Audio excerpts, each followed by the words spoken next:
So, in the economical way, yeah, okay, somebody's on Zoom chat also. Okay, good. I'll use that also. Financial resources at your disposal. Okay. In a different way, the economics say that is what is wealth is that you have purchasing power irrespective of the time when you are alive. Like till the time you are alive, if you have a purchasing power, that is actually your wealth. So, what is purchasing power? Once again, if you wanted to focus only on your needs and your basics of wants, if you are having a capacity to purchase or buy the stuffs which you wanted to do for your basics, essential needs and wants, that is a purchasing power. So, having a purchasing power is a wealth. Now, how do you have purchasing power? That's the next question will come there. So, technically, the definition of wealth is having the purchasing power. So, now, even if you think from a very pessimistic person who maybe saves 50% of his entire earning for future days because he wanted to spend maybe 50% of it, maybe 50% he want to keep it or save it for his future days. He is only saving it so that he will be using it on the future coming days. But the point is, how do you save that money? Is saving and investment in the same? Definitely not, because saving means you are just keeping it aside. Now the point is, if you keep the money alone, money as a currency, if you keep it, obviously depreciating asset because of the inflation. The money you have, 100 rupees, maybe 50 rupees you kept it aside, the purchasing power you have for 50 rupees is not the same you will have 10 years down the line. 50 rupees doesn't make the same sense 10 years down the line. So if you wanted to continue your purchasing power, or if in technical other words, you wanted to have your wealth built or wealth maintained, that means you should not just save, you should actually invest that. So what is invest? In the simplest word I say is, you exchange your currency now with some assets which can go above or equal to your inflation number, so that any time in future if you exchange it back to the currency, you will have the same purchasing power. That's the simplest form of definition of investment. So if I have 1000 rupees today, whatever I can buy with 1000 rupees, I should be able to purchase same items maybe 10 years down the line, but obviously 1000 rupees not sufficient. I might need 5000 rupees that time. So I should have exchanged this 1000 rupees with some investment or some when you say article or some investment or some options which will give me 5000 rupees or more in 10 years down the line. That is the pure sense of investment. So most people confuse that they are saving, but that is wrong. You should not be saving, you should be always investing it. By saving, you are good now, but in the long run, you are always losing on it. I hope I had the context clear for the session why I am saying about, and I am speaking more of investment point of view going forward on that now. And as soon as I want to speak about investment, the first thing I always want to call out that I am not a registered advisor. Please don't take any of my series or analysis seriously. This is only an educational point of view. So you do your education, you do your research going forward. So I am here only to help you guys to educate. That's the only thing I am trying to do here now. So the question is why personal finance matters, which is like biggest topic or biggest knowledge gap everyone has faced, at least till now. I don't know, coming generations maybe schools or colleges will adopt it, but as if now at least we always have been known how to earn money, but we don't know how to manage it. So it's never how much you earn, it's always how you manage that matters or makes you to build your wealth. So that's why knowing your personal finance is always better, and nobody else can do your personal finance. Nowadays I think you have PMS doing it, but technically you should be owning our own personal finance now. So the standard saying, again, just wanted to pick it up, that saying everybody in our life, I think me, you, everyone, we are all focused was that get good grades in your school, get to a good college, get to a good placement, you get into a company, every 3 years you perform well, you get better hikes, keep on getting better hikes, get bonus. But the point is that we never ever learned how do you manage that money you get. If you are not able to manage that money, all those things what you have got is good till a certain age, post that it might backfire. So that is something as a fundamental which you are missed out. And to explain this concept, I think most would be Most of you will agree with this now, straightforward. I don't want to prove to you point again why is this important, but just to as an illustration point of view. So just take an example of Karan Arjun. Two friends passed out from the same college, get into a same company or a different company, started earning same salary, maybe 50,000 salary on their first day. Karan is a person who likes to spend it out all the money, enjoy his life, chill out, and maybe he spends 50,000 or even more. Maybe nowadays they use whatever other means and he will spend more, parents' money or whatever thing is. But technically he spends out all 50,000. But whereas Arjun just keeps 10% aside as a saving and invests that 10% in any basic. I will not come to which investment and how doing, but he's just keeping 10% aside, which is investment. Remaining all 45,000 is spending.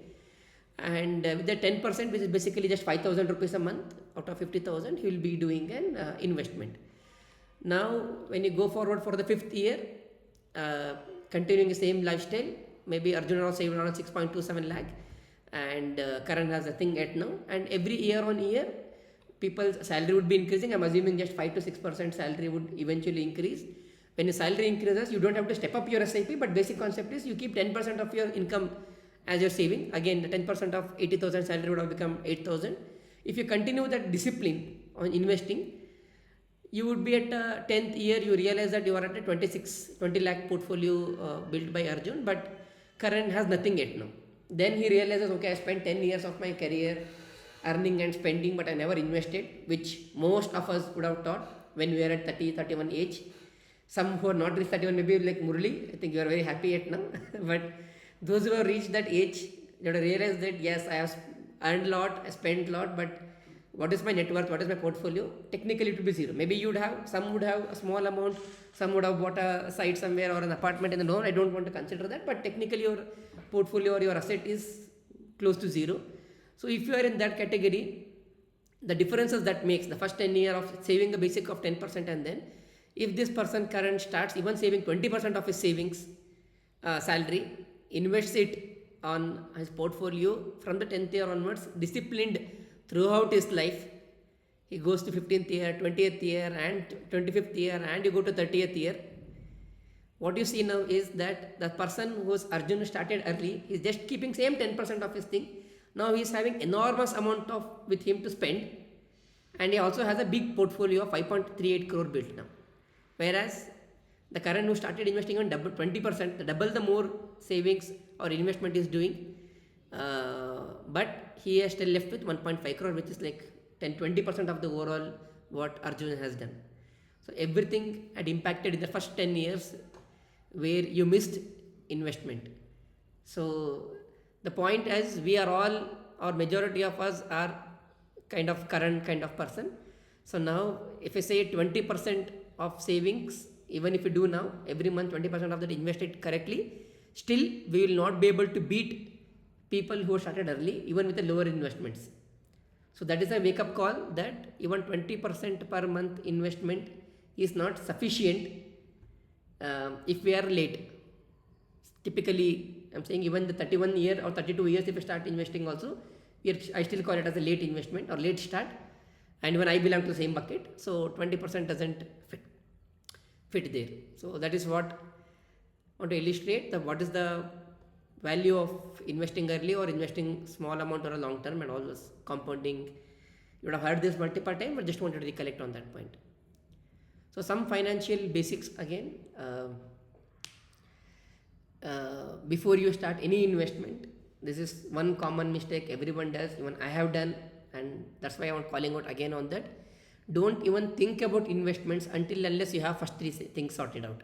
You should have your emergency fund always, because every investment will go for a toss if you don't have an emergency fund. If you have such a good plan, discipline of investment, SIP and everything done, 3 years down the line you have some emergency and you have to stop your SIPs or you have to take out that funds you have invested, then you are again starting from zero. So all the power of compounding, all that early start, everything was got waste if you don't have an emergency fund. So you should have an emergency fund. And the next thing is health insurance. I think most of us, we ignore health insurance thinking that anyways we have office insurance. So at a worst case, I still believe top up your health insurance to the max whatever office provides, wherever you're working or going. On top of that, if it is good, always prefer to have a top up separate health insurance. Maybe you would have seen a lot of videos explaining the power of advantage of having health insurance separately. Once you have crossed certain age and once you have any basics ailment like diabetes, sugar, any of those minute things also, getting the insurance for us would be expensive, plus those will never be covered in future of our thing, even though there's a waiting period of 2 years or 3 years, but most of the cases they will avoid covering on that. To be in safer side, I always recommend buy a health insurance before when you are 30, or at least when you are in 30 or 35, when you are healthy, all fit. Maybe start with a small number and keep renewing it throughout the life, so that whenever you retire also, you will have a health insurance which can take forward on that. And next part is your term insurance. I don't want to go in detail, but I feel it is essential for any person who has a family and who has a parents or a wife or a kid or a spouse, basically anywhere, and you are an earning member and you are a primary earning member. It goes without saying, you are living a life of risk if you're not having a term insurance. I don't mean bad for anybody, but I have seen, at least in my family, cases where people have gone away at age of 30, 35, 40, 45, different ages I've seen, and most of them or none of them had term insurance. They had maybe life insurance, technically 10 lakhs or 8 lakhs or 5 lakhs kind of insurance, which doesn't make any sense. Term insurance is something which is essential for everybody in life. That's what I always recommend. Only once you have all three is covered, we have to think about investments. Am I boring too much or giving same gyan? No, it was very nice. Poornesh. Yeah. No, sir, you are going good. Good. Okay. But just want to know how you got this figure 6x or the 4x. Is any story behind that or any research is Yeah, there? I can go in detail. So generally, emergency fund, where do you get? You generally get it in two instances. That's what I always commonly think. One is you get out of your job, like people get fired, and on an average, I always feel that even if you are a very hot talent, you may get sold within a month. Maybe you get into a job, it's good. But even if you are not hot talent, you have to brush up your skills. Maybe give an interview and get to a new job. Technically, it could take around 6 months of time. So none of your lifestyle or your SIPs or your life should not be impacted with that. So for 6 months of your monthly income should be kept aside so that you are safe at any point of time. Second point is emergencies which are beyond health or family. Like I have seen at least emergencies where somebody, if near relative or close member in your family need financial crisis, or anything which is not within your control, which is goes out of thing and you need some help, and that is where I see 6 months of money should be decent enough to take care of all of that. There's nothing other maths behind that, but that is a safe amount. If you can keep more, it's good, but it's actually depreciating asset. I don't want to keep more on that because you will lose money on the inflation if you keep doing on that. And where to keep? Yeah, so that's a good point. I was about to come there on that. We'll give the account One details. question. In the previous slide, you mentioned. Yes. Poornesh, in the previous slide, if you go to previous slide, you mentioned that portfolio, like this one, right? Yes. What is this one? Is it only like stocks or what? Doesn't you're going matter. to That's what I'm explain saying. this No, I'll come to the different investment options. Basically, this is a liquid cash, I say. I'll never consider real estate. If you have gold, if you have stocks, if you have cash, if you have bonds, if you have FDs, if you have mutual funds, everything is liquid asset which is in a portfolio. Only real estate I don't consider, because real estate is never an asset. That's what I personally feel. It's good in the term that you will get some money real time and long term, but you cannot evaluate or measure the value of that asset. So that's why I don't consider that. But if you have rental income, all those things also consider maybe. But those are all portfolio. I don't see any stock here. It's just your. But you are going to assets. explain this one. What is this portfolio? I'll go there in detail there. Future. Coming back to emergency fund is a good question. I had this expected Vinod. So I personally, how I manage, think the typical all influencers say, keep your debt fund, keep emergency fund in a debt fund, debt mutual fund, because it's a steady growth. It beats at least or meets inflation number 5 to 6% inflation and all. I personally believe I used to have a debt fund before, but I think from last couple of months to year, I think I am using Slice bank account. No promotions here, but Slice is a digital owned bank and at least RBI powered. So till 5 lakhs you are safe anyways in that. And any money you keep in that, they give you savings account return equivalent to a repo rate. If repo rate was 5.5% till yesterday, technically you are getting 5.5% annual return on that money you kept on that, and it is as good as any bank account. You can add 10,000 rupees today, you can remove 5,000 rupees tomorrow, you can do all transactions, you can do UPI with that. The money you kept in that account, on a daily basis they accumulate the interest and they keep compounding it. So the compounding is a daily basis. So the point is, even if you're keeping emergency fund and not putting it or using it throughout the year, technically they say 5.5%, but eventually it becomes more than 6% now because of the compounding on a daily basis. So that's why I recommend, or I keep my emergency fund in a bank account which is Slice bank account. But the tax is there on that 5%, 5.25%? As usual, you will have a tax, but any tax on the savings account interest accrued till 10,000 per year is anyways tax exempted. You can ignore that. So anything going beyond 10,000, obviously you have to pay tax for that. Punesh, above the 10,000 or including the 10,000? About 10,000. First 10,000 interest from the bank's account is tax exempted. So suppose 12,000 is there, so I have to pay for 2,000 only. Yes. Okay. Okay. So next fundamental No, question. one question. Go back to this. Is this 6-month monthly income is fine? A 6-month monthly expense is sufficient? Income. I'm very clear in this. Income, not expense. Okay. So I'll tell you the problem, right? So the most mistake what we do, I think most influencers also say this vice versa, but the problem I feel is the entire the slide explained here, right? The power of compounding. This is why, right? They started early and never stopped. You go to 30 years, you build a big portfolio. That will happen when you are continuing your SIPs, whatever you do. You do it your mutual funds, stocks, whatever you invest. You're doing it continuously. Only then you can actually have the benefit.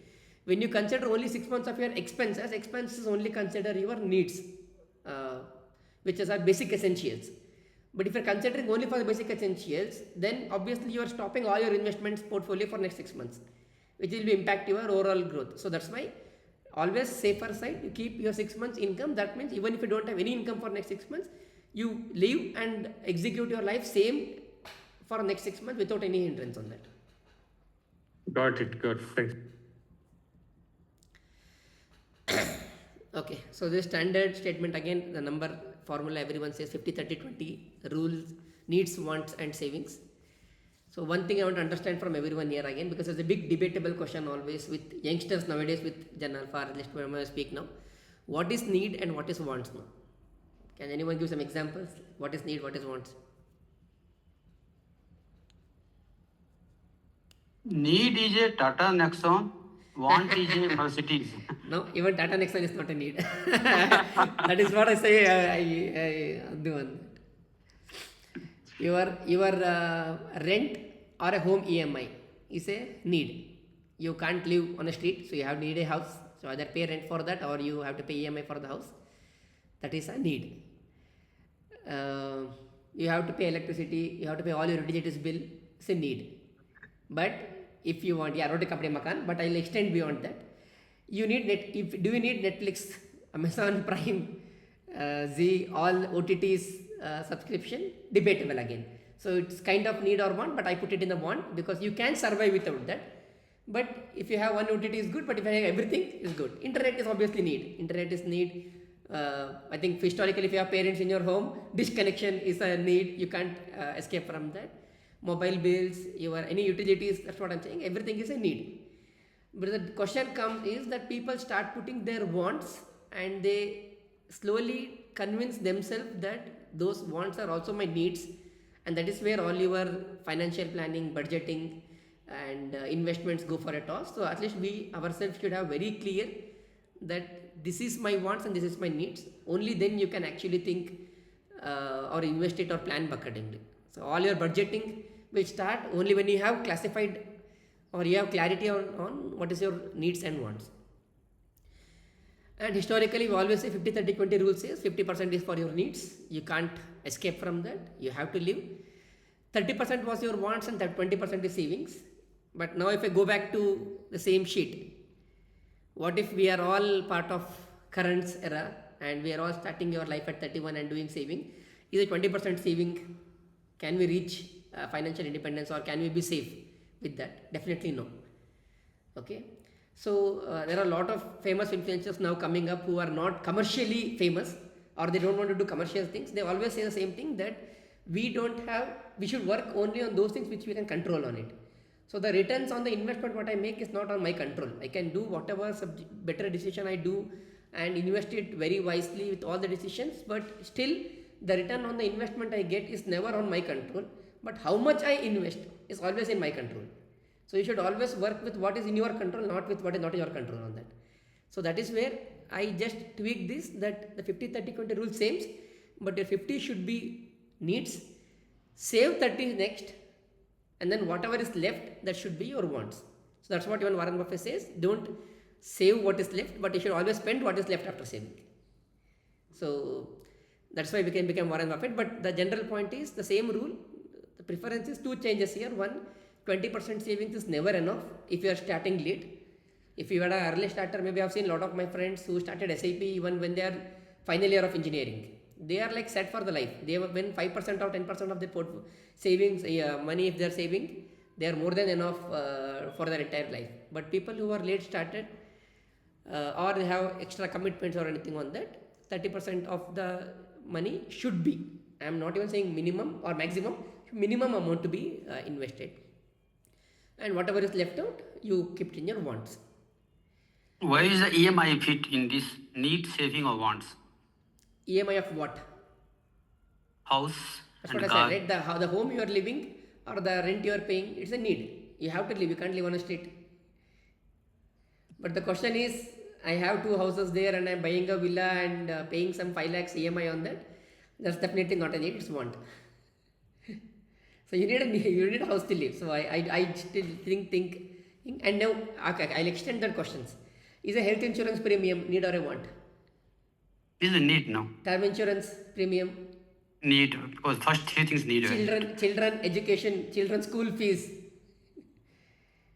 So they're all need. So you can't escape from all of that.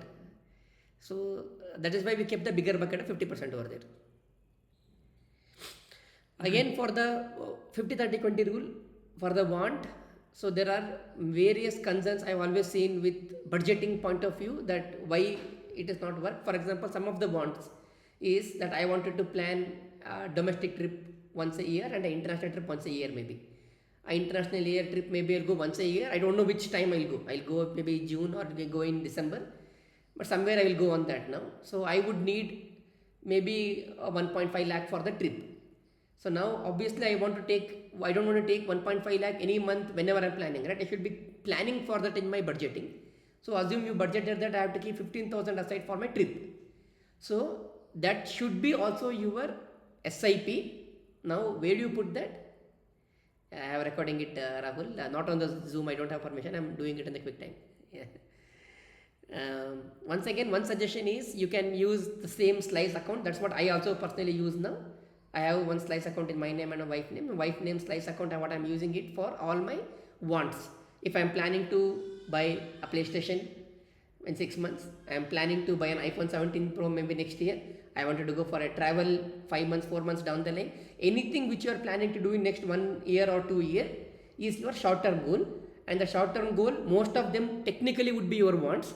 And for all your wants, you should be taking out that money every month without miss and putting it separately in an account which can at least meet the inflation number. I don't want to beat it, at least meets the inflation number, so that in 1 or 2 years also that money should not depreciate that.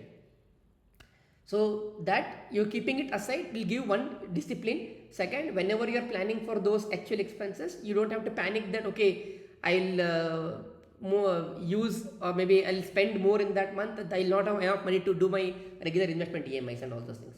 So you should always keep that money aside and never keep that money in your primary bank account where you transact, because as soon as human eyes, we start seeing that money, we feel that okay, I have so much money, and you automatically start getting that mindset of spending. So that's what I personally feel, that you should keep it out and keep it separate. Sliced bank account is one of the option, but if you are confident, we have a lot of liquid mutual funds or debt mutual funds where you can typically get 4 to 5% interest.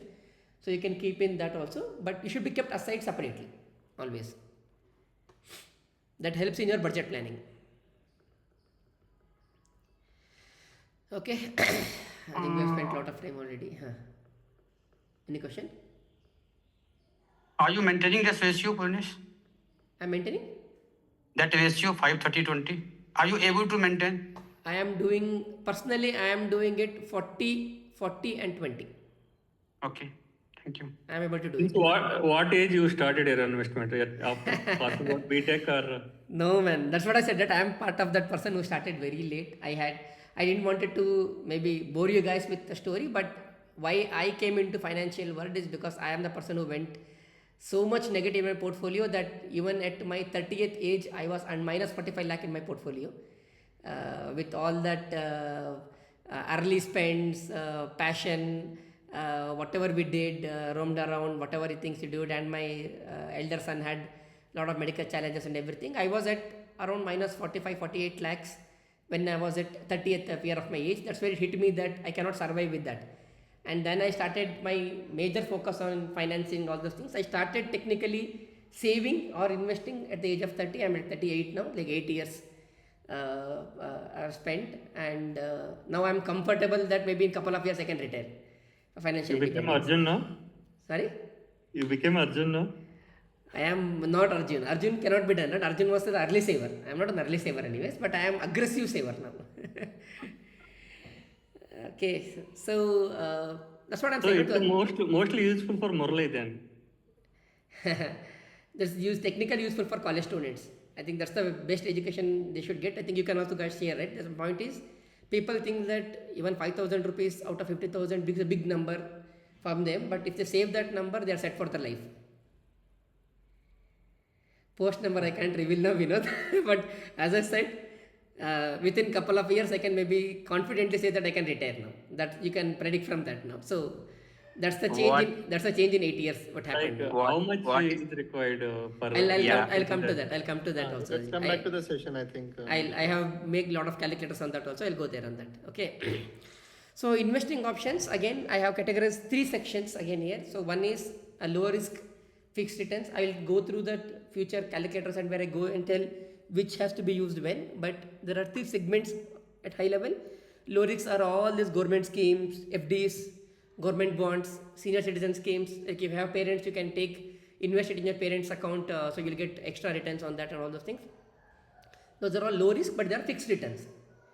And then there are moderate risks, which can either meet or slightly beat the inflation, like typically debt mutual fund, hybrid mutual funds, or even NPS. I'm not putting NPS in fixed because NPS indirectly invests on equity market. So NPS I'm keeping it still under a moderate risk asset.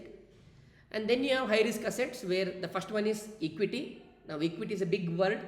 You can do either normal stock, you can do whatever you do in stocks, mutual funds, everything belongs to the same category. And then you have cryptocurrencies, it's little more riskier. And then you have next level, if like people are like Binod, who can maybe go and invest doing in a private equities or doing in startups where you can become an angel investor and investing. This is much more higher risk, but it is like 20x, 30x kind of rewards where you can go and do all those options. So now, how do you build your investment portfolio? And I am focusing this session majorly on mutual fund because whatever way you beat around the bush, eventually your easiest way of saving or the easiest way of managing fund is always mutual funds. So I am primarily focusing on that part today. I have other mechanisms or techniques which I will take in next sessions, but this session is majorly mutual funds. Again, in mutual funds, I had a lot of questions before where to understand or explain, because one common mistake with mutual fund is that some people would recommend a fund or you just see some performance of the fund and you go and buy it, and that is the wrong way of doing it. So at least at this session I am trying to educate first what are the basics or fundamentals of equity and stocks, what are mutual funds, and then how do you choose and how do you build portfolio, how do you manage your portfolio on that, and plus tax options on all of those things. So it looks a big number, 97 slide, but I'll try to finish it in next 30 minutes. I'll not take more on that. The first episode is what is equity and what is mutual funds. So most of you would know, but I just still go it at a very fast pace so that I'll not everyone is comfortable with things on that. So I'm taking an example on, okay, before I go here, I had one question which I prepared a lot. There is one big assumption everyone makes that people who do business can build big assets, big wealth, but people who are on salary can never make a big asset. How many of you believe it's true? Doing business is always profitable and doing the salaries. I do. Yeah. I do. I do, yeah. Perfect. I do, man. So nothing is wrong in that. 99.9% everyone is correct. So that's the exact point I'm trying to go there is everyone has to do a business, only then they can actually grow their investment or portfolio. Only salaried people cannot do it. But now if everyone start doing business, somebody has to work for somebody, right? So you cannot have that mix. So now the indirect way is I'll come to that business part. Yeah, grow exponentially. So technically you have to start doing business. If I can't do a business, then I should make sure that I trust somebody who does a business. That is technically your equity market now. So now somebody has opened a Sharma Chats and he is very good in making chats and everything, and he need a 1 crore investment to open his thing. So there are 4 members who come together and they start giving some fund to them, and that's typically your ownership or stake in that company, you're getting it. So if it is between 3 members, 4 members, they will invest and they will do the business. All 4 of them or all them are investing their time, effort in building a business, making it, and they grow the business. So maybe they keep on going it, and these are the 4 shareholders: Hema, Rekha, Jaya or Shishma. So all of them will invest accordingly and they become partners, and since they have all put together money together, they are shareholders basically, even though there are the 4 members here. So now the business grows maybe from 1 crore to 50 lakh profit per year now. So it has grown exponentially. All of them can make profit and they are doing it. Now technically this is restricted for only these 4 members now. These 4 members who took the risk, they put the money, they put the time, effort, they are doing the business.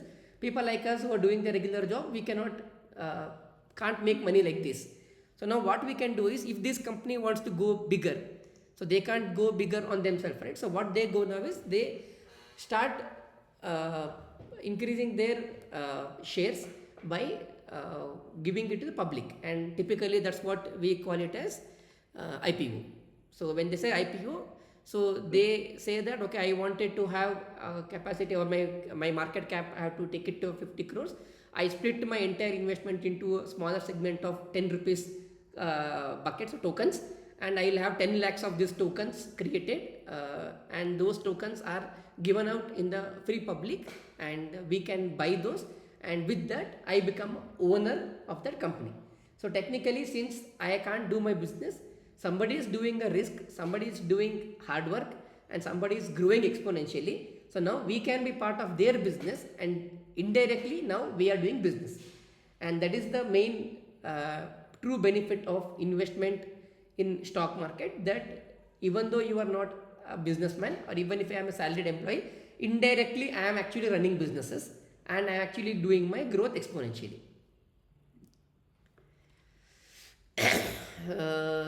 So now the question is, there are more than 7,000 stocks listed in the market, and basically 7,000 different companies which are listed. Unlisted is anyways enormous, but there are businesses. Now you go and choose any stock and you buy and you can make money. But the problem with share market, or basically an equity investment, or buying or owning a company share, is that you make money if they're going good, if they make profits, if they do good business, and everyone starts believing that the business is going good. There are more buyers than sellers, the price will start going up, so you will make more money. If the trust goes down, or if they fail in their business, obviously it will fall down, so prices will go on that. So now if I purely believe on 1 or 2 of these businesses, and I feel no, I know this business, they are doing very great, and if I put all my money in that, that is how typically business works. Not every business will grow exponentially. So some people who do put their money and their hard work in the business, and they make 100x or 1000x, and some will become bankrupt, and they will start one more business maybe in the future, but technically there are high chances or equal chances of they going bankrupt also. So same logic applies when indirectly also I become a owner of a company while buying a share. I can grow exponentially, or I can become bankrupt because the company which I am trusting or owning now indirectly has gone down. So that means it has a high risk in doing it. So now I think that okay, if I just go with one stock or one company, I would be at risk. Maybe I have to go with a large set of companies maybe, so that something will work better. But practically with all the regular jobs you are doing, full-time work on that, and going through 7,000 different companies listed in the market, what are their fundamentals, how are they doing business, what are their profit ratios, how are they taking loans, what are the assets they are managing, it's impossible for us to track all of that. So that is where the term mutual fund came in, wherein we say there are millions of people like us who have funds, but we don't know or we can't have time to manage or invest in those businesses. That is why we pool all of that money mutually and keep it in one fund, and that is mutual fund. So now that has to be invested in somewhere. I don't, and we all of don't have time to do all of that. That's why we nominate a fund manager for a mutual fund. So there will be a fund manager who has done all his years studying research about economics, done his commerce graduation maybe, and he has learned the market. He has entire 8 to 10 hours of day paid to do study of the company's balance sheet, their assets management and everything, and then he has the right knowledge to choose which are those 30 to 40 or 50 stocks which are could be better or could be doing good, and accordingly he will invest our given money into those companies wherein we get money from that. That is a fundamental explanation of what is the mutual fund. So one strategy why mutual fund always works is that it obviously is there are some business which fails, so the fewer losses, many winners, overall we will be in positive growth, and that's why mutual fund always wins rather than your individual investments. So I have done my individual stock buying and selling over a period of 10 years, and then what we realized is with all the efforts you do, you're meeting the same number what a mutual funds does. Very occasionally you'll be beating them, but most of the cases you'll be just meeting the same number what you do.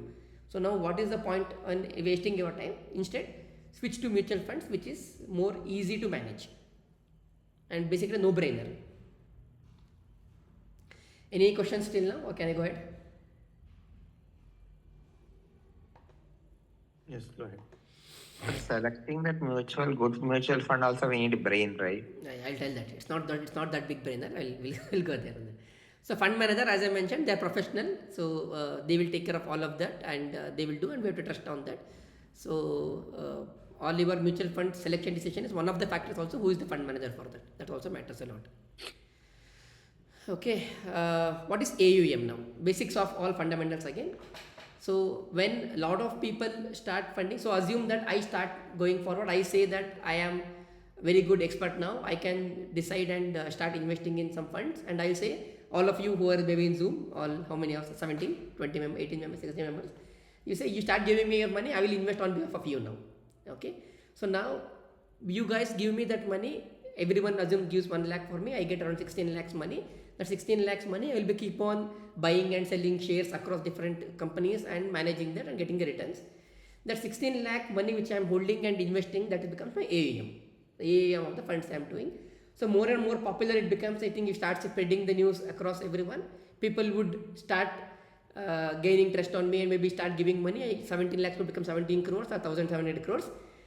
That there are two ways of that. Now one is people getting more and more money, or the assets are invested are growing further. So basically the pooled money what were kept under one asset, that sum together is AUM, and AUM plays a major role in deciding which mutual fund to decide. So I'll come for all of this later. Fund manager becomes one parameter, AUM becomes one parameter, and then NAV is not a direct indicator but it's an indirect indicator for us to track the growth of a stock. Basically that NAV is basically share price for a stock. Here the entire collected amount when they kept it in the mutual fund distributed across different companies, the net average of all of that split into multiple units to track it individually. That unit value is called as NAV instead of shares. AUM changes daily, as I explained. I think money keeps flowing in, portfolio keeps growing in, so AUM keeps changing on a daily basis, and even net asset value is calculated on a daily basis. And there is something called as expense ratio, not a significant portion of it, but this is also one of the factors we have to consider while choosing a mutual fund. But expense ratio is always accounted in a net NAV calculation on a daily basis. Even though we say a particular mutual fund has a 1% expense ratio, when I say expense ratio is the expenses paid to manage that fund, like the salary for the fund manager, if he has an office, the research work they are doing, other what to say, what was it, non-labor cost, for all of that together, the expenses to maintain that is your expense ratio.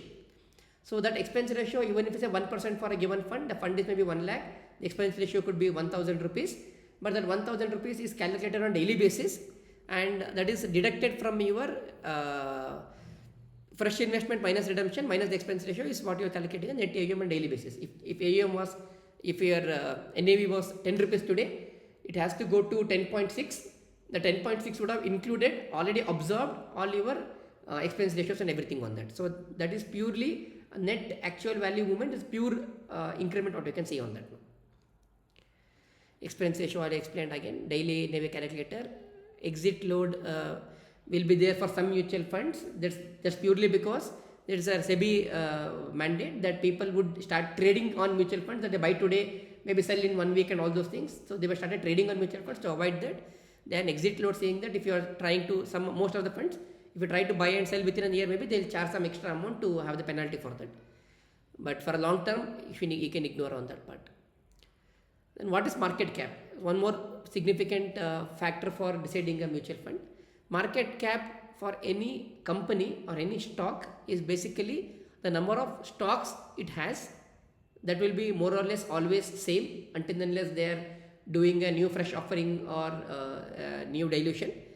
And the number of stocks into the current price of the stock, that multiplied value becomes your market capital. So if I have 100 rupees per stock and there are 10 lakh stocks of a given company, the market cap of the company is 100 crore. Okay.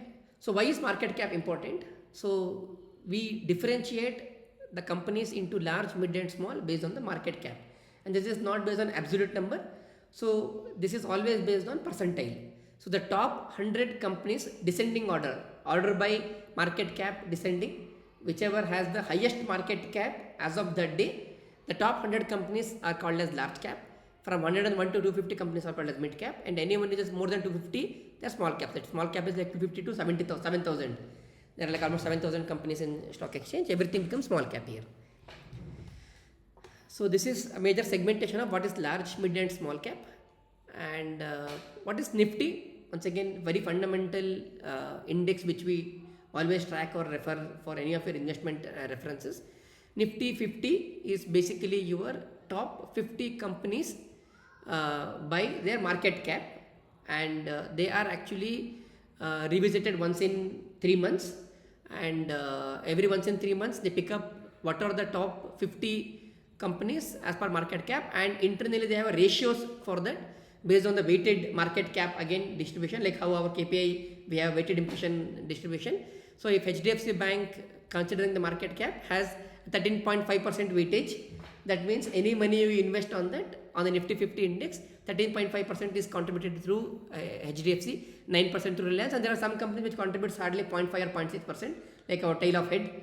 But that is technically how Nifty 50 is categorized and kept it. So this is one of the fundamental metric along with Sensex. Sensex 30 and Nifty 50 are two indices in India we generally track to define, even like we speak a lot about our economy, our inflation, our growth, our companies, everything, our countries, everything based on these two indexes. So these are primary indicators for our financial markets. So this says Poornesh, how this weight is decided? Is it based on the market cap? Which one? This one, right? Weightage is, as I said, weighted based on market cap. Okay. So technically, if entire market cap, 50 companies market cap, if I sum it up, that out of the entire sum, 13.5% of market cap is coming from HDFC alone. So that means 35% ratio should be given for HDFC Bank. Okay. So different stock exchanges has different market caps for different companies. So HDFC has different market cap for BSE and Nifty. Ideally, no, sorry, HDFC what? Has different market cap for BSE and Nifty. Market cap will never change. Market cap will always remain same, but the weightage will different change, because if you take Sensex 30, Sensex 30 is the top 30 companies by market cap across the thing, and Nifty 50 is top 50 weighted thing, right? So the contribution changes based on which index. Like if I pick up a Nifty 200 momentum stock or Nifty 200 kind of thing, there is, it will pick up top 200 companies. Now in top 200 company, maybe HDFC contribution would be 11% in that case now. So at every index will have a fixed thing based on that market cap, and this is subjective. Today it is 13.5, maybe 5 years back or 5 years down the line it could be 12 or it could be 14 also. Based on that time, based on the overall market cap value, what is it contributing to? If I'm investing in Nifty 50, any of the Nifty 50 mutual funds, if HDFC Bank share value increases, my Yes. portfolio increase. Yes. I'll come to that point again there. Okay. So now mutual funds are created based on market cap again. So now I explained large cap, medium cap and small cap, they are companies. Now based on companies you have different mutual funds. So now mutual funds, I think while I was exploring or practicing for these sessions, right, I figured out that even if I take maybe an 8 hours elaborate non-stop session, I will not be able to cover the different categories of mutual funds we have. That's how it is spoiled now in Indian industry. But you have thousands or hundreds of thousands of mutual funds created for no reason, but at least we should know the fundamentals of how you categorize mutual funds and what to choose, so that you don't get lost in the big world of mutual funds on that. So first categorization is always based on market cap, which is the most popular. What is the difference between the previous one, market cap, this one and previous one? This is companies. So top 100 companies are called as large cap companies. Okay. So for example, HDFC is a large cap company because its market cap is in the top 100 companies. Okay. So now what happens is, I can categorize my mutual funds based on market cap, saying I have a large cap funds where I will invest only in those 100 companies only which are in the top 100 companies. Now I can invest only in 3 companies within that, or I can invest 10, or I can invest in all 100, but technically these funds or these mutual funds will invest our money in only these 100 companies only now. They will not invest anywhere else. Okay, so that is called as large cap mutual funds. Mid cap will invest in only those companies which are between 100 and 1 to 250, and small cap funds they will invest only between 250 to below, whatever is in that, they will invest only in those funds. So that is how mutual funds are categorized. This is one of the major category or most popular categories by market cap. Large cap, mid cap and small cap. Each has its own advantage. Like technically if I say, right, all the most stable, we call it blue chip companies. The blue chip companies are the most stable companies of India would be in large cap, because they have significant large cap on that. They are most stable. Like your IT companies like Infosys, TCS, your banks like HDFC, ICICI Bank, Reliance Industries, IOCL. So all of these are your large cap companies. So the problem with large cap companies is that they are very stable. You can never expect them to go bankrupt. Technically if they go bankrupt, maybe India will go to bigger challenges. But they will not grow exponentially. They will give you only stable growth because they are already saturated companies. They are already in that. But you get stability, but you get on that saturation on that. That's what each category will have its own different profile or risk returns. So we'll go on that. So next segment is that you have a large cap fund, you have a mid cap fund, I have a small cap fund. So now people would say that, okay, each one have different benefits. So I'll have one fund from here, one fund from here, one from here. I have to buy 3 mutual funds now. So instead, to save these efforts, they say that why you want to invest on that, you give it to a different fund. It's called multi-cap fund. So in a multi-cap fund, or technically it's a flexi-cap fund. Flexi-cap fund is a special kind of fund where they say that I am giving multi-cap is different. Multi-cap is where I'm saying I give you my amount, you make sure that you are investing 25% of that money in a large cap companies, 25% in mid, 25% in small, and remaining 25% the fund manager can decide based on at that period which is performing better, he'll invest accordingly. It's his personal choice, or he is the risk taking factor on 25% amount, he'll invest on that. But the remaining 25 is invested equally among large, medium and small cap. This is a different fund where he says multi-cap fund. There are a lot of funds where available for multi-cap again, and you can choose a multi-cap. You don't have to worry about I have to buy 3 different mutual funds. I can just buy one fund, we will take care of it now. Then you have flexi-cap funds. So instead of rigid 25% allocation, I trust the pricing this fund manager, and I say that the fund manager is knowledgeable enough and he has he has enough knowledge to take care of those things. So there I can go with a flexi cap fund where I'll say I don't give you any restriction. You invest wherever you want to do it. He can do all 100% in large cap. He can do all 100% in small cap, or whichever way he feels it's better, so that the returns of that will be better on that. So it's complete flexibility given to the fund manager. That's why it's called flexi cap. One extra advantage of flexi cap investment in India is that some of the recent flexi cap funds which are started, they even have the capability to invest in US stocks and also cryptocurrencies. So they internally diversify your portfolio even to US markets and cryptocurrencies if you choose appropriate flexi cap funds. Yeah, fund managers follow the market cap, Venkata. So they should know everyday basis what is the large cap companies or what is the mid cap and small cap. No. The investment, like ratio of investment should follow like Nifty. That's what I'm saying. No, for mutual this one multi cap they have to follow. They cannot have 25%, more than 25% in large cap, more than 25 in mid and more than 25 in small. In the 25% large cap also they have to follow like No, based on nothing. market cap. They can maybe keep in one stock itself. They can put all 25% in HDFC maybe. Or is no restriction. There's no restriction on that. Okay. So, Punesh, one question I have. When you said that NAV calculation, so NAV calculation is done every day, you said, right? Yes. So, can NAV increase without the underlying fund performance increase also? NAV Just by people subscribing more to that mutual fund? Indirectly, yes. I think this is a big debatable topic, wherein I think the most example is now Parak Flexi Cap Fund, which is the most debated mutual fund now, where this is what we are seeing now, that their fund performance is going down, or indirectly the NAV is going down because there are too many investors coming in now, or like the pool of money coming in is too huge, and eventually that will take up the denominator, and eventually it will affect the growth of NAV, and fund performance will go down because of that. Indirectly, yes, it is possible.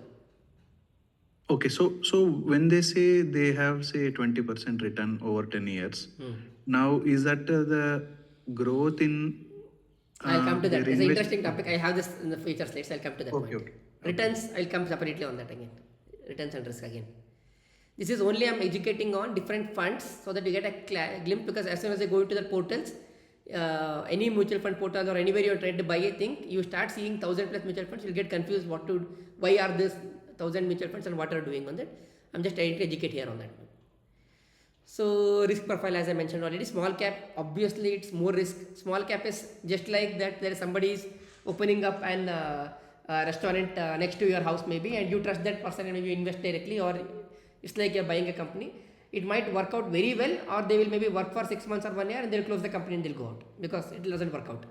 So small caps are the companies where you have hero or zero concepts. So either it will become an exponential growth, like recently there's an Sachin Tendulkar's portfolio was big question came up in news, I think maybe 6 months to 1 year back, where one of his personal finance manager recommended to invest some significant amount in some Hyderabad based automobile company in a it was not even unlisted, so unlisted stock or a company business he invested, and within 8 years that became very popular. I think he was doing some electric bikes and all those things and became so popular, and he became a listed company and all those things now, and then he exited that investment, and it gave him almost like I think 208x in 8 years.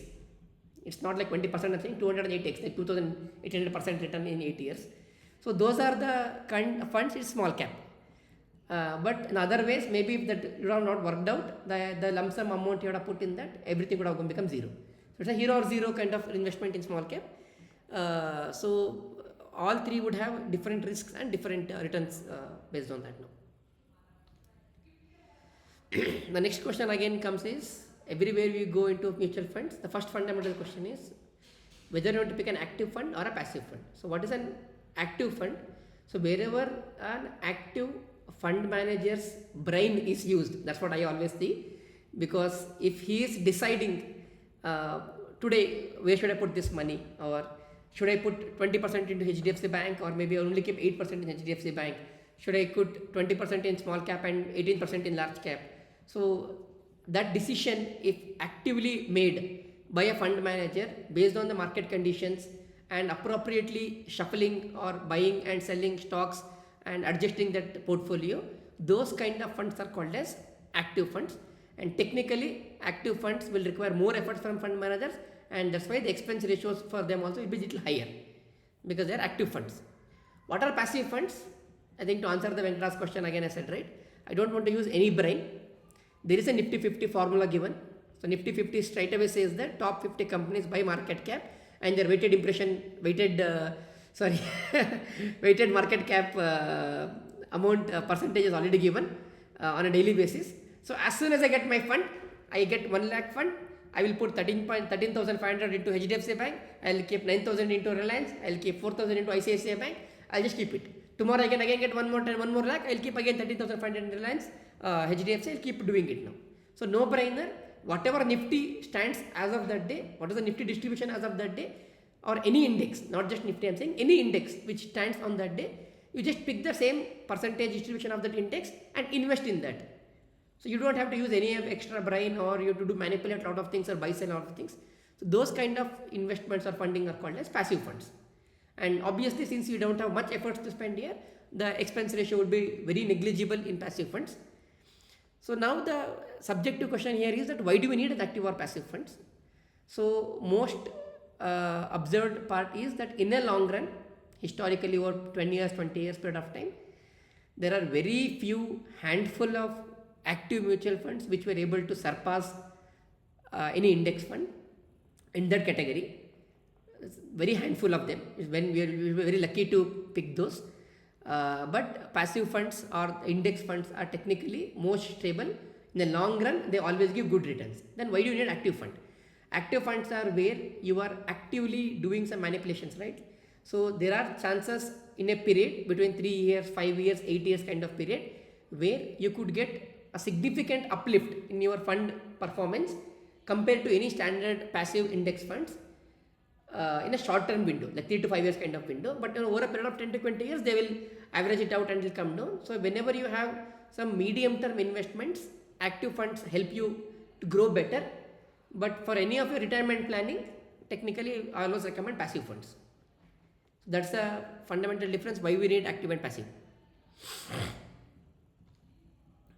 Passive technically always means index fund only. So it could be Nifty 50, it could be Sensex, Nifty 200, Nifty small cap 250, it could be anything. But that is how typically index funds are typically called as passive funds. Yeah, this I think already covered on that. So these are all I spoke now is only about equity again. When you go to mutual funds, now I think mutual fund has gone beyond anything. You can go mutual funds on anything. There are a lot of mutual funds which only invest on money lending, money markets and all those things, which is called liquid funds. And then there are a lot of mutual funds, they only invest in real estates. Like Shobha wants to come up with a new project. They'll come up with a agreement, this called as real estate investment trusts. So they will open up the trusts, and I individually also can be part of the trust. I can buy a share of that, and eventually whatever profits they make with that, I can get that back from that. So those kind of trusts or REITs also, multiple REITs will be there. So mutual funds will be there which will invest only on these REITs and will get real estate benefits, commercial real estate benefits. And the most important talked about is gold and silver. Not just gold, I think they are going beyond currencies. There are currency markets, they would invest on euros, invest on dollars. I think euro, if somebody would have invested, was doing passive, active dollar or currency investing, euro would have given a significant return in last 3 years. So any mutual fund who was under money market fund which was investing on euros, that fund would have given maybe significant returns in last 3 years now because of the appreciation of euros on that. So there are multiple funds catering or underlying buying or holding different assets. End of the day, the point is that we as an individual, we cannot keep on tracking or buying and doing all of this. So that's why we trust on some funds or an expert who collect money from a larger chunk of people and manage it themselves. I think nowadays, I think even have Bitcoin and foreign investments also taken care of mutual funds. All clear till now? Go ahead.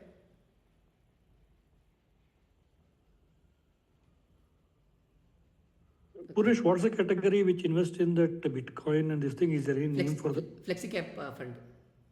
Or most of it will do, or No, only no, few no. of the? No, you can go to the FlexiCap fund. I think you can choose. I think if you use the ticker tape app, right, that will give an option to select shortlist. I think you can just Google it, you'll get it. There are some of the But recent FlexiCap funds. They're investing in Bitcoin and only Bitcoin as of now. Bitcoin and US stocks. So there is no category as FlexiCap. Under FlexiCap only few of them will invest. Yes, yes. They're keeping only I think 20 or 10 or 12% of allocation. They're giving it for US and cryptocurrencies. What are those funds? Flexi one? Which funds?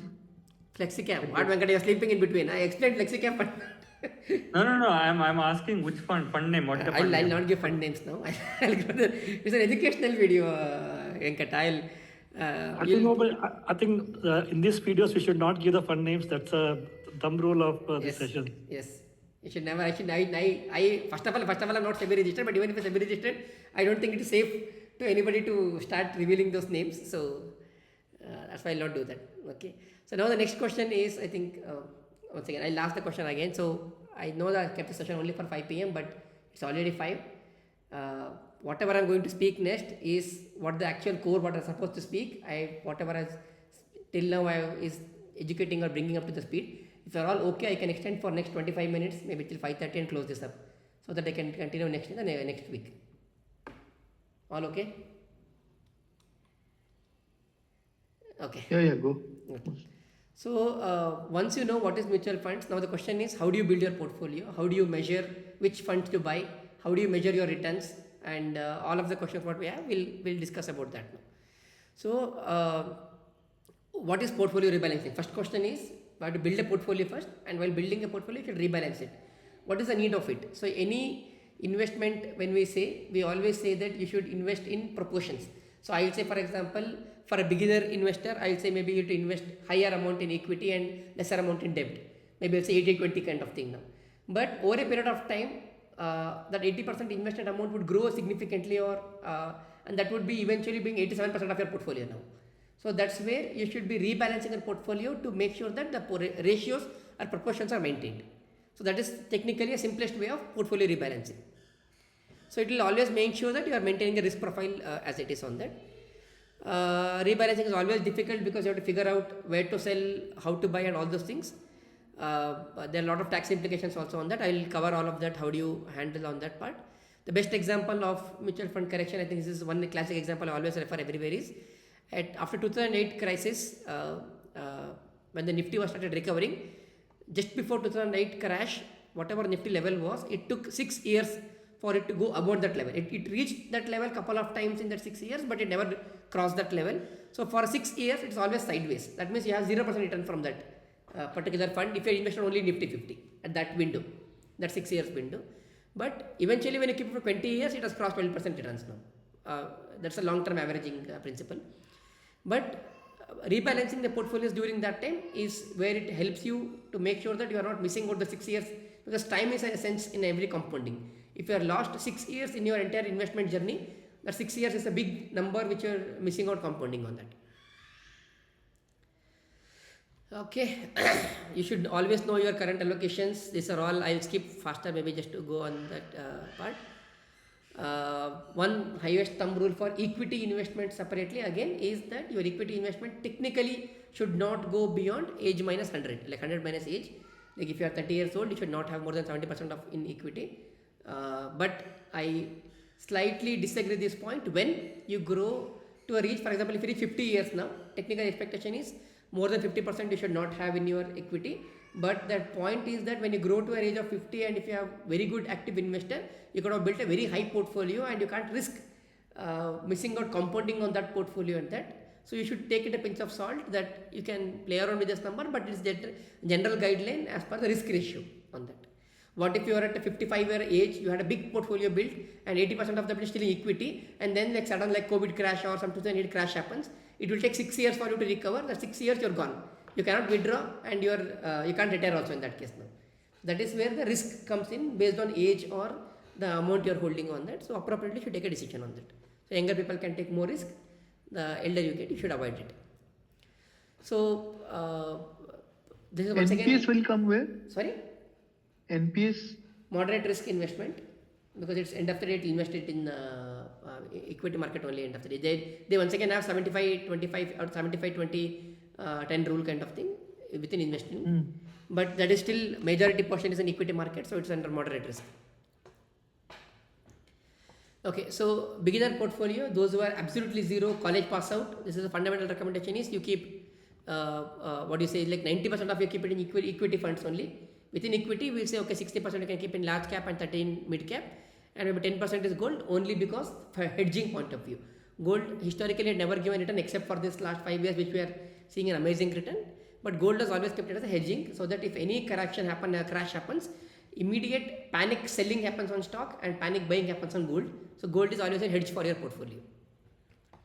So this is very beginning stage because the people can take risk. So you pick 90% of your equity in equity market here. I'll skip buying gold part. Within beginner you can maybe balance again 60% into a balance fund, which is basically putting into both equity and debt together, so that you have some more exposure to debt. But this is optional for younger kids. I don't still recommend this. You can go with more aggression of 80-90% of your equity market only. Intermediate is where I recommend generally when you're 30 plus years, where you have learned or invested couple of years at least. You can take some risk yet, but you are already at some stable level. You can now do a flexi cap, which will invest across large cap and all those things, but it's still 60% only, and small cap or mid cap is 20%. So overall 80% is what keeping it in equity. Instead of 90, you're keeping it 80 now, and 20% you can split across international or gold and other kind of assets now. And why international? Two biggest advantage we always get, when I called out for euro, right? Similarly for I think Japan, who had invested in the market, US and all of this last 5 or 10 years, if you see, irrespective of the stock market, in their market is going up or down, or if it is stable, the currency value is depreciating so much that you get an additional returns, or it beats returns most of the investors are doing it here. But it's still a risk factor. That's why we're keeping on a small portion of 20% only, not more than that. Aggressive portfolio, which is, I don't say it's an aggressive, but it's actually matured portfolio where you are at an 40 plus or 35 plus, you know end to end mutual fund, you know when to exit from mutual fund, how to manage a portfolio, how to balance a portfolio. You can go your entire 80% into multi or a flexi cap fund, because you now can have an ability to choose which flexi cap is outperforming in a short term, and you can keep rebalancing maybe 1 or 2 years, so that you can start getting the benefits of the flexi cap giving higher returns in the short term, and you know how to revolve around the mutual funds. And the 10-10 allocation for international market and gold, you can still keep it on that case. This is still recommendation. You will have to choose your own funds based on the risk or what you can take on that. So there are two types of, again, additional things coming up now. I think value investing and growth investing. I'll skip the value investing part. Growth investing is basically they'll invest only on the companies which are stable and growth. Don't buy the cheap stocks. Basically on that. So that is most mutual funds always follow growth strategy to make sure that your portfolio is safer. What is hedging means? Hedging is basically your counterpart for something going wrong. So like how we have emergency fund, right? 6 months we're keeping, right? Like something goes wrong, if I lose my job, I should have my 6 months of fund available to survive. Similarly, if I put so much money in some market or equity or some mutual funds, if something goes wrong, at least I should have something to compensate the losses made by the other fund. That's called hedging.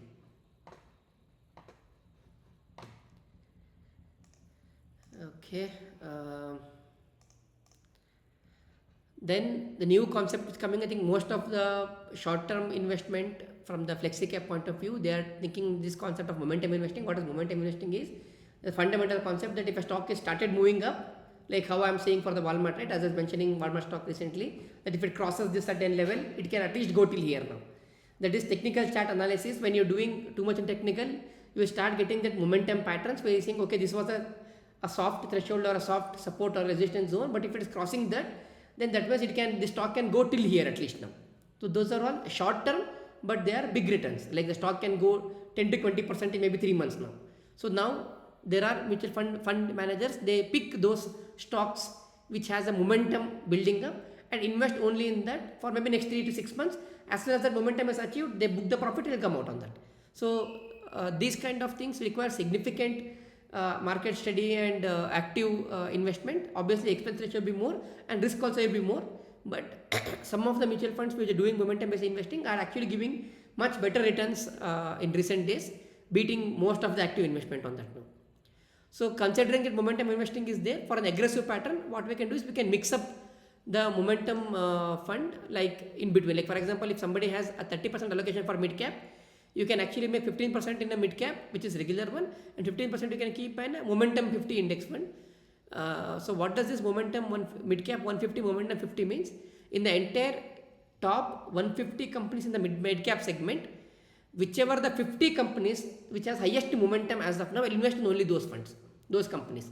That's what momentum 50 or momentum, I think there are multiple momentum stocks. There are like Nifty 200 momentum 30. That means out of top 200 Nifty companies, the 30 stocks which are having highest momentum, I will invest on that now. So those are all momentum kind of investing. So if you are a little extra risk taker, or maybe couple of years down the line when you have explored a lot of mutual funds, you understood all the nitty-gritties of mutual funds and how is portfolio working and all, you can start exploring on slightly diversifying your investment into momentum funds, which will give a little higher returns. Technically what I am seeing till now is recently all momentum funds are already crossing 20% plus. Most of them are 20% plus returns. So now when I come to that returns part, some of the common mistakes what people think about returns, I think what Varun also was asking the question, right? So I'll try to cover that point here now. I'll skip all of that. I'll come into Killian here. Let's skip, in the interest of time I'm skipping all of that. Okay. Beginner portfolio can have this basic, aggressive portfolio can have much higher returns, 20% CAGR is well.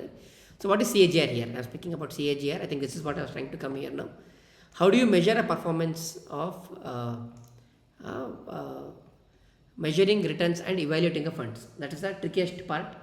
So the most common mistakes we do in mathematics, we should not apply on finance. So I think all the data science folks should at least be happily on that. But just for the sake of thing, I'm saying everyone here. So you have a question here now. I will say, for example, I have 1 lakh rupees invested and it becomes 2 lakh rupees in 10 years.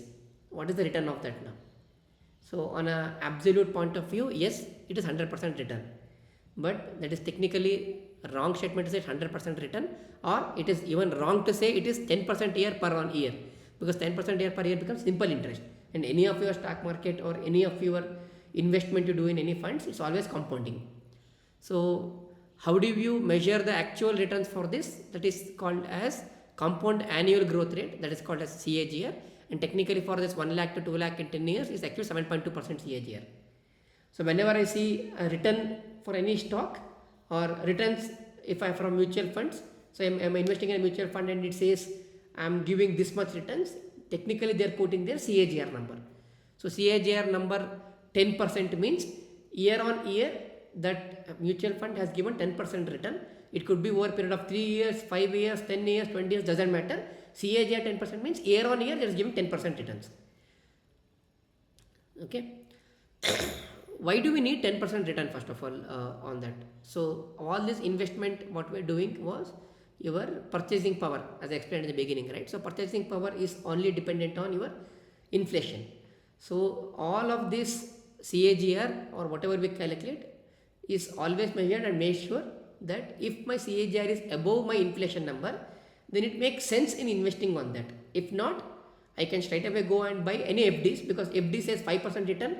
Technically 5% means it's 5% CAGR straightforward, because they're upright, they're telling it this is the interest I'm giving. In kinds of mutual funds or equity markets, since there's a volatility, you cannot upright know the number, but you can predict that okay, with the momentum and with the history, this would probably give me 10% or 12% CAGR.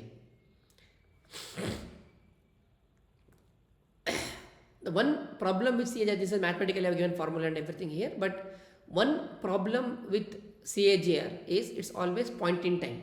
So this is a famous example we always referred during the COVID crash or the 2008 crash, that if you had taken a date exactly 5 years from October 2020 for example, because March the market crashed and October was at a peak, bottom most of the market October 2020. So 5 years down the line of October 2020, if you have seen any mutual funds, the CAGR of mutual fund was technically around 40%. So why 40%? Because that was the peak bottom of the market. Eventually within 1 or 2 years it came back to the regular levels plus it growth further. So it was 40%. But if you have seen that same mutual fund CAGR 6 months back or 5 months back, the CAGR could have been 12% or 10% maybe. Same mutual fund, if I say 1 year down the line, CAGR could be 20% also. Because CAGR is always point in time return. So from current date minus 3 years, current day minus 5 years, what is my net returns from that investment? That is my CAGR. So usually mutual fund house or anyone advertises themselves using CAGR, that we have 10% CAGR over 3 years, 15% CAGR over 5 years, whatever. But the CAGR numbers keep changing every day. The same mutual fund, if I see 1 week or 10 days down the line, CAGR number will be different. So CAGR should not be only metric to measure a performance of that. So instead, we should always use something called as XIRR. So what is XIRR? XIRR is basically extended internal rate of returns. So what does it say is that irrespective of which time fund was there or not, it depends on when you started doing it.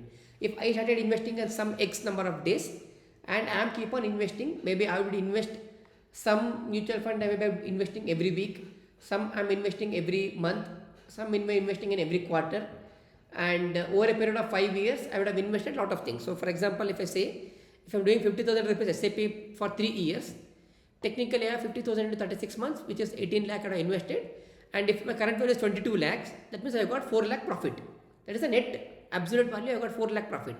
But the 4 lakh profit is not 22.2% return of my fund, because this entire 18 lakh was not invested in one shot. It was invested over a period of different time in 3 years. So the first SAP I had done has gone through all 36 months. The second SAP was only 35 months. Maybe the 20th SAP was gone only for 16 months. So effective returns for each of the investment made against its total absolute return is calculated using XIRR. I think it's a simple Excel formula.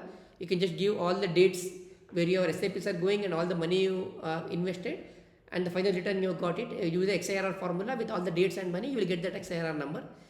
XIRR number is the true indicator of your investment growth. Mutual funds will not give XIRR growth, mutual funds only see CAGR.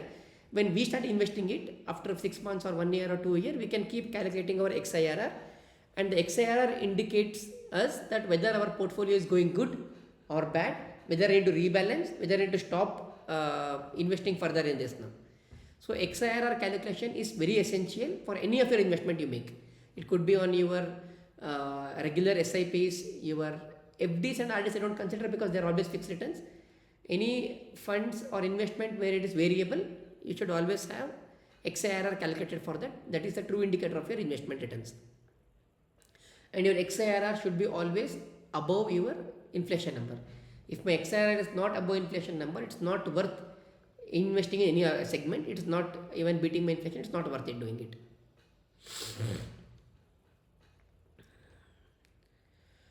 Okay. I don't want to work all of this. CAGR limitations I mentioned. So next question is returns. So when mutual funds houses, they say I have 18% CAGR, 20% CAGR. As I said, it's point in point measurement and it keeps changing every day. So anybody who's selling now maybe say that, okay, from last, I have started a mutual fund maybe 5 years back. Last 5 years return is maybe CAGR is 40%, 3 years is 34%, and 1 year it's maybe 26%. I have very good CAGR. Please invest in my stock or invest in mutual fund. First of all, 5 years old data should not be sufficient enough to decide on that. And the main thumb rule is that we should never invest in any mutual fund seeing its historical performances, because that is always subjective. What was the market condition at that time compared to what is going to happen in future. So the usual or easiest way to avoid the traps of CAGR is we should calculate a rolling return. So what is a rolling return? So if you have an investment over a period of long term, which is already existing, like it's not my investment, there is a mutual fund available. It is available from last 12 years and I have all my history of returns from last 12 years. If I want to say 3 years rolling window, that means I'll pick up all possible blocks of 3 years and I'll calculate what was the return given at each of the block, and average of all of that is basically my 3 years rolling window. So that means even if there is a window where one segment or two segments in 3 years it would have crashed significantly, my overall return will come down with that. CAGR may not tell that, but this would indicate that there was high momentum or high volatility. So instead of CAGR, referring a rolling returns is always a much better indicator or a true indicator for any mutual fund while choosing it. You can choose 3-year rolling returns, 5-year, or all those things, but 5-year rolling returns become difficult for most of the funds, because to have a 5-year rolling return, a significant number for a mutual fund, you should have been at least for 20 years now. So you don't have, most of the mutual funds will not be there. So I think 3 years should be good. So all momentum funds are active funds. Yes, they are hyperactive funds. So active funds are basically rebalanced once in a 3 months or 6 months maybe, but momentum funds are like every week kind of basis, like on that. It's a high risk mutual funds.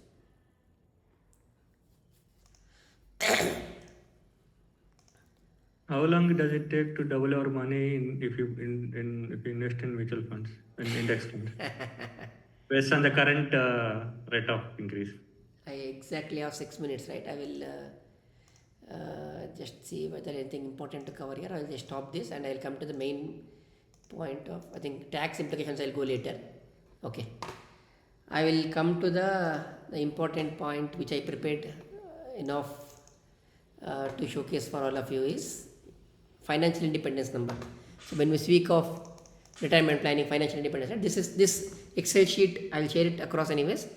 I think Harsha also had his own Excel sheet doing something similar, but I think a lot of you can find similar Excel sheets everywhere else.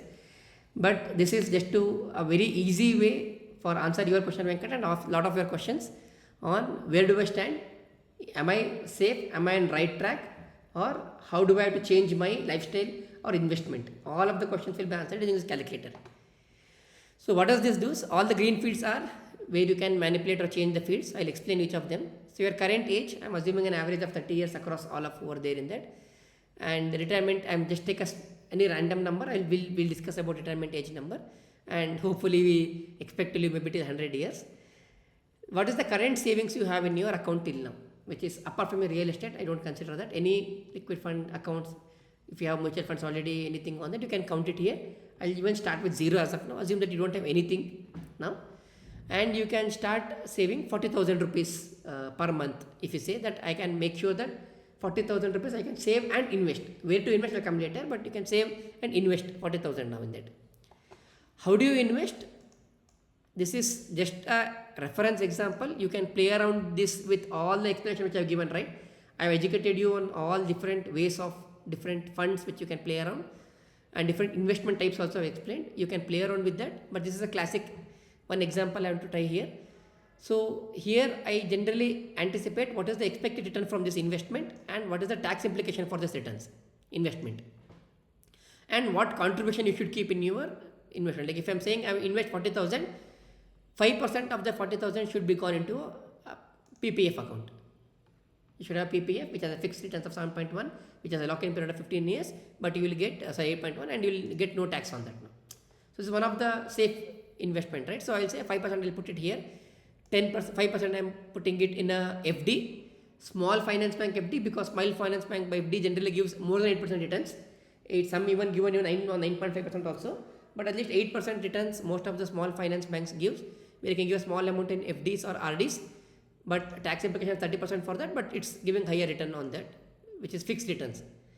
And then you have, for example, corporate bonds, where I am saying generally gives 10 to 11% of returns, which has also again 30% tax. I will give 5% allocation for that. Gold and silver historically is 12%. I am not taking the last 1 or 2 years because that is more than 40%, but I am taking historically is only 12%. Again, tax implication is 30% whenever you sell on this, and I give 10% allocation for that. Index mutual fund historically is always 12%. 12 to 14, I am taking pessimistic number of 12. Flexi cap is 14%, some small cap 18%. I am giving 45%, 10% distribution here. Some US market I am keeping 10% distribution. Cryptocurrency I am keeping around 5% distribution here, for example. So what did it go wrong? Why is it 90 here? What did I change here? is 105. Why is it showing 90? I think something is wrong here in this. Okay. Last line is extra. Something it is. No, I think you have not pulled the formula completely. D8 to Pull it to D14. 15. Correct. It should be go till D16 actually. Yeah. 16 might be 105. That's okay. 100. 100. Corrected it. I removed this 0 actually. Made it 0 here. Whatever. I think this is just a reference example. You can do it, but you can play around with this number, right? You know what expected return from that, tax implication for that, and share. With this amount, it will tell you what is the expected returns you are getting, average returns, 13.7%, post-tax deduction. That is important here. I am estimating 18.9% average tax, and post-tax, you are still getting 13.7% return for this now. Okay. So this will tell you, based on my investment, what I am doing, and the distribution of allocation, how I do, what is the return I can get around that. So you can play around that. Maybe I'll say I'll put most of the funds in my US market and small cap. Maybe I can get it up to 16% also, but the risk involved in that now. So you should be playing around on that and investing accordingly on that. But even with this, the moderate investment where you get 13.7%, and the main factor is that year on year I'll increment my investment by 10%.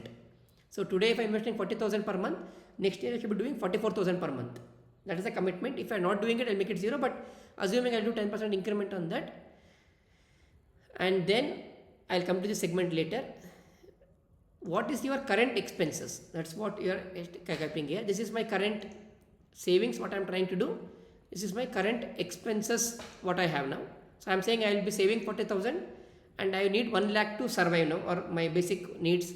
So with these two formula, you can come here, it will tell you, since you opted for 50 years of retirement, this will tell you now that you will retire at 50th year. After 50th year, not getting any income, you start spending money. This is what, like, you're not spending anything because 1 lakh you're already spending through your salary and 40,000 you're investing it. So you're not picking up the pool money. The pool monies keep on growing. You're earning, it's keep growing. By the age of 50 when you reach, you have around 8.6 crore built here.